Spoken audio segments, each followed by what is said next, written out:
할렐루야. 2021년 새해 첫 주일 예배를 드리는 여러분들에게 지난해와 변함없이 우리와 동행하시는 하나님의 은혜가 항상 이어지기를 주님의 이름으로 축복합니다. 오늘 본문 주님의 이야기 속에 등장하는 주인공은 세 사람입니다. 아버지와 두 아들이지요. 많은 사람들이 대부분은 둘째 아들의 이 이야기에 초점이 있다라고 생각합니다. 그래서 이 이야기를 탕자의 비유라고 부르지요. 그러나 사실 이 비유의 주인공을 꼽자면 아버지다 말할 수 있습니다. 주님은 이 이야기를 통해서 아버지의 마음을 보여주고 싶어 하십니다. 그래서 이것을 기다리는 아버지의 비유라고 불러야 합니다. 물론 이 아버지는 선하신 하나님 아버지입니다. 아버지에게는 두 아들이 있었죠. 집에 있는 아들과 집을 떠났다가 돌아온 아들입니다. 이 두 아들은 우리 모두를 가리킵니다. 기독교 신앙을 떠난 적이 없이 살았지만 은혜의 감격도 아버지의 은혜와 사랑에 대한 감사도 없고 모든 것이 은혜가 아니라 권리라고 여기면서 살아가는 사람들은 분명히 맏아들의 모습과 비슷할 것입니다. 한편 아버지를 떠났다가 결국 자신이 누구인지를 깨닫고 아버지의 집으로 돌아와 아버지의 품에 안긴 감사와 눈물이 있는 사람들이 있습니다. 둘째 아들의 모습이겠죠. 여러분들은 어느 쪽에 가깝다라고 생각하십니까? 각자가 다 다를 것이다 라고 생각합니다. 하지만 대부분은 둘째 아들보다는 맏아들의 입장이라는 생각이 많으실 겁니다. 설령 둘째 아들 같은 삶을 살았더라도 신앙의 연륜이 어느 정도 쌓였다면 그 기억보다는 이제 나는 맏아들 같은 기분이야 이렇게 생각할 수도 있겠죠. 그렇게 둘째 아들도요, 시간이 흐르고 나면 어느새 맏아들과 같은 마음으로 살지도 모르겠습니다.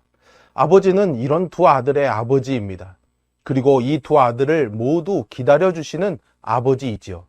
이것이 오늘 제가 여러분들과 나누는 말씀의 가장 핵심적인 그런 말입니다. 기다려주시는 아버지이죠. 이 이야기에서 제일 먼저 말하고 있는 사람은 둘째 아들입니다. 그는 아버지여, 재산 중에서 내게 돌아올 분깃을 내게 주소서라고 아버지에게 말합니다. 여러분, 살아계신 아버지한테 아버지 죽으면 나눌 유산을 나에게 주십시오라고 말한다는 것, 이거는 지금 우리의 상식으로도 굉장히 무례하고 불효한 행동이라고 생각하지 않으십니까? 당시의 유대법에는요, 유언을 쓴 사람이요, 이 유언을 쓰고 나서 어떤 공증을 거치게 되면은 죽기 전이라도 자기도 그 유언을 고칠 수 없는 그런 법이 있었습니다. 그러니까 둘째 아들이 요구하고 있는 이유는 여기에 있는 겁니다. 어차피 아버지가 돌아가시든 살아계시든 바꿀 수 없는 것이고, 그렇다면 그만큼의 유언의 몫은 이미 나의 것이 된 것이니 그것을 달라고 요구한 것이죠.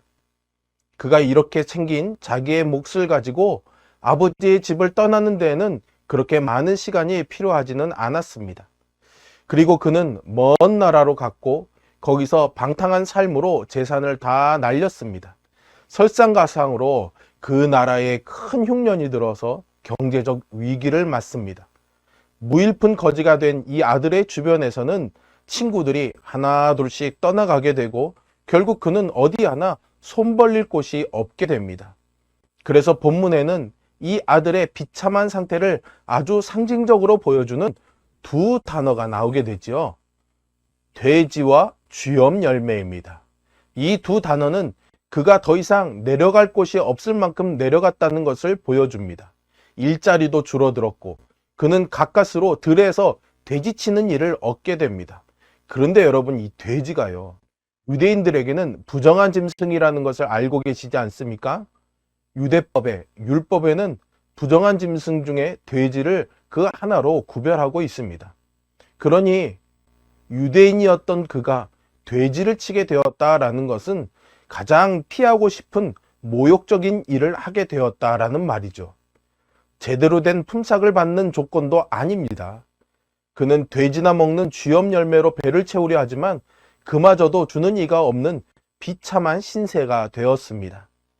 여러분, 이 쥐엄 열매는 유대인들이 가장 배고플 때 그저 죽지 않기 위해 먹는 그런 식량이었습니다.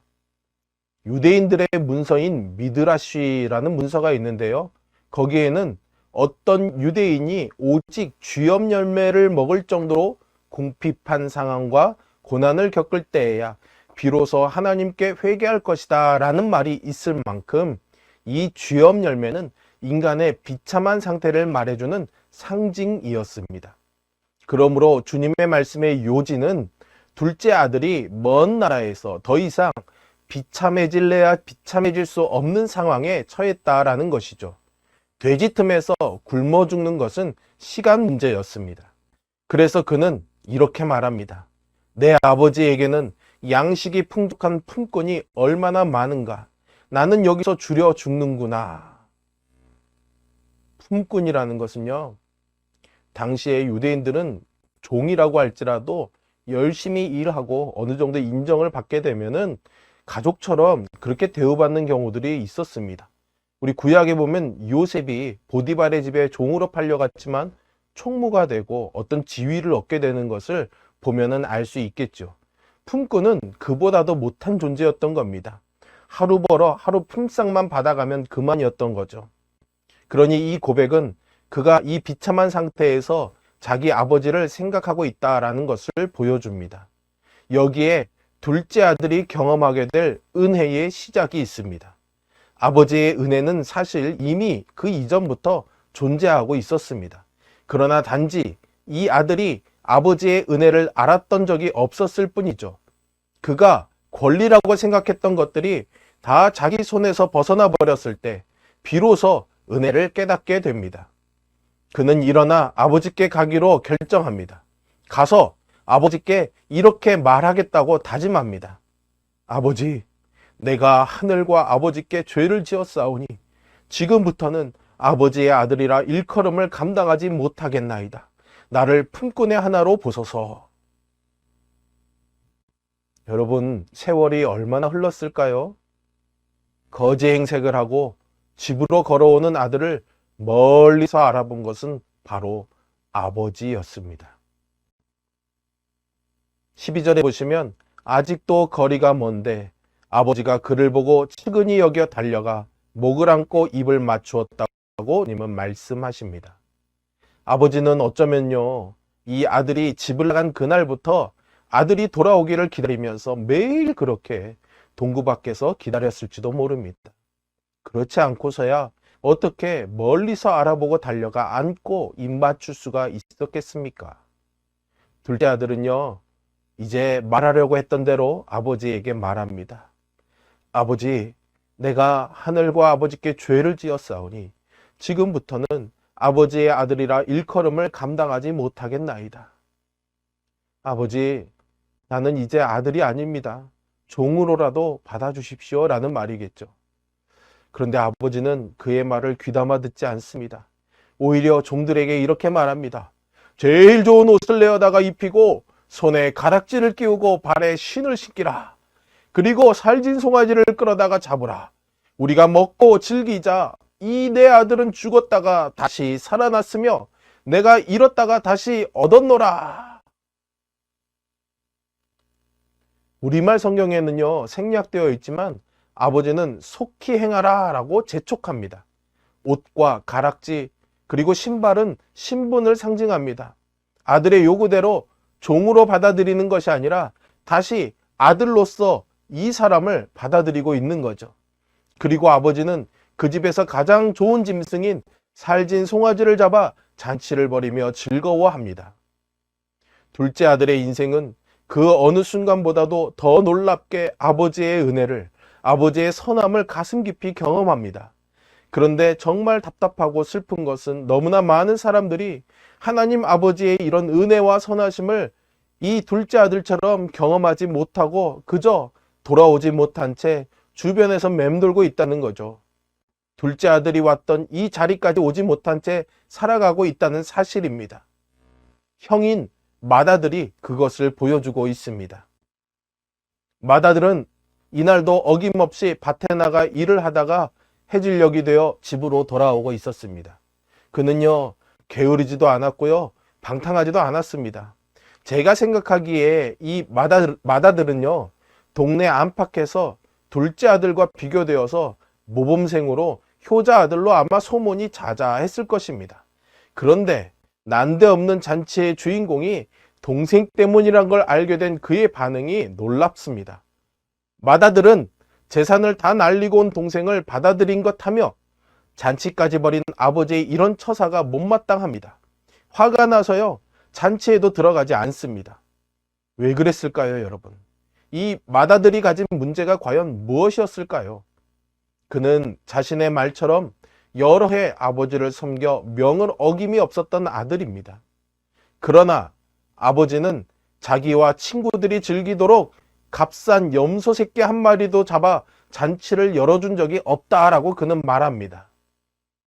그는 이렇게 머릿속으로는 아버지가 자기에게 무엇을 해주는지 계산하는, 그 계산을 헤아려 보는 그런 관계 속에 아버지와 함께 있었던 것이죠. 일종의 자기 장부를 써내려 간 것입니다. 내가 이만큼 아버지의 명을 어김없이 순종하였는데 아버지는 내게 이 정도의 보상은 해주셔야 되는 거 아니야? 이런 태도가 맏아들의 태도에 말에서 드러나게 되죠. 그는 그렇게 많은 세월을 자신만의 계산기를 두드리며 살아온 것 같습니다. 자기 장부만 썼겠습니까? 그는 동생의 장부도 쓰고 있었습니다. 자기가 볼 때 동생은 아버지께 한 것이 아무것도 없습니다. 도리어 아버지의 재산을 창기들과 함께 날려버렸습니다. 그런데 아버지는 동생에게 배상을 요구하기는커녕 도리어 그를 위하여 살진 송아지를 잡아 잔치를 벌이고 있으니 불공평하다라는 것이죠. 여러분, 어디서 많이 들어본 이야기 아닙니까? 저는 많은 사람들로부터 하나님은 불공평하다, 하나님이 어떻게 이러실 수가 있어, 이런 말을 듣습니다. 대부분 그런 분들은 하나님께 화가 나 있습니다. 지난 송구영신 예배 때 나누었던 요나처럼 말이죠. 그들에게는 하나님이 선하신 아버지가 아니었습니다. 그런 분들은 자기가 하나님을 위해서 뭔가를, 아니면 어느 정도는 해왔다라고 여깁니다. 그래서 그들은 공로에 대한 보상을 기대합니다.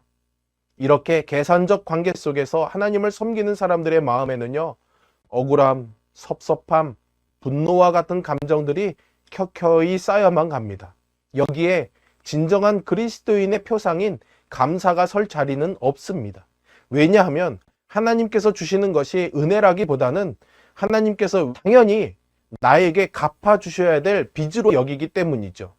그리고 자기 계산법대로 계산이 되지 않는다고 여겨지면 섭섭함과 분노를 느낍니다. 그런데 말이죠, 정말 놀라운 것은 그런 감정이 쌓여가면서도 그는 아버지의 집을 떠나지 않았습니다. 하지만 그것은 하나님 아버지의 선하심을 믿어서가 아닙니다. 아마도 하나님의 심판이 두려워서일 것입니다. 안타깝게도 여기에 남는 것은 기쁨도 은혜도 아니고 오직 의무입니다. 그것도 최소한의 의무인 것이죠. 그나마 일말에 남은 기대가 있다면 언젠가 하나님께서 자기에게 빚을 갚아 주실지도 모른다는 생각입니다. 이런 흥정이나 계산의 구도 속에서 하나님을 섬긴다면 결코 하나님 아버지의 은혜와 선하심을 경험할 수 없습니다. 이런 장부를 품고 살면 정말로 행복하지 않습니다. 어서 이 장부를 당장에 찢어버려야 합니다. 맏아들의 계산은 명백하게 틀렸습니다.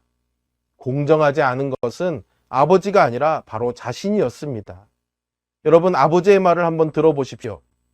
예, 너는 항상 나와 함께 있으니 내 것이 다 내 것이로 돼 라고 말하십니다. 무슨 말입니까? 이미 아버지는요, 둘째 아들에게 그 유산을 떼어줄 때 맏아들에게도요, 유대 상속법에 따라 둘째 아들의 몫의 2배에 달하는 재산을 물려주었습니다. 12절을 한번 보십시오. 아비가 그 살림을 각각 나누어 주었더니 라고 했습니다. 아비가 그 재산을 둘째 아들에게 주었더니 라고 하지 않습니다.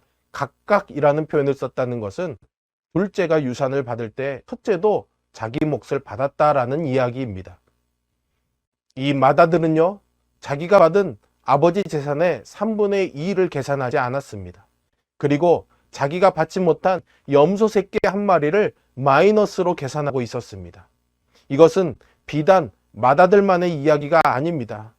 둘째 아들이 아버지께로 돌아와 그 은혜에 감격하고 감사했을지라도 세월이 흘러가면서 그 기억은 희미해지고 얼마든지 맏아들과 같이 될 수도 있습니다. 여러분, 구원은 은혜라고 성경은 가르칩니다. 받을 자격이 없는 자에게 주어진 하나님의 선물이지요. 이 선물은 모든 것을 능가합니다. 만일 우리가 이 구원의 선물이 자기가 하나님께 행한 수고와 공로에 미치지 못한다고 단정하게 되면 섭섭함, 억울함, 부당하다는 느낌, 쓴뿌리와 분노가 시작이 됩니다. 감사와 기쁨과 은혜는 온데간데 없어집니다. 여러분, 여전히 교회 안에는 이런 분들이 이런 자리에서 신앙생활하는 것을 종종 보게 됩니다. 나는 아니야 라고 단정하지 마십시오. 어쩌면 이 설교를 하고 있는 이 저도 그럴 수가 있습니다. 열심히 일하고 났는데 결과가 그만큼 되지 못하면은 하나님 왜 그러십니까? 라고 저도 묻거든요. 구원의 은혜를 맛본 적이 없기 때문에, 물론 그럴 수도 있겠지만은요, 구원의 은혜를 맛본 사람들도 얼마든지 이런 자리에 설 수 있다는 것을 우리는 명심해야 합니다. 여러분, 오늘 이 말씀을 들으시면서 이 이야기에 나오는 아버지의 모습이 어떻게 느껴지십니까? 아버지는요, 둘째 아들의 건방진 요구를 수용하는 아픔을 жил머지면서 그 아들이 참된 은혜의 아들이 되기를 바랬습니다.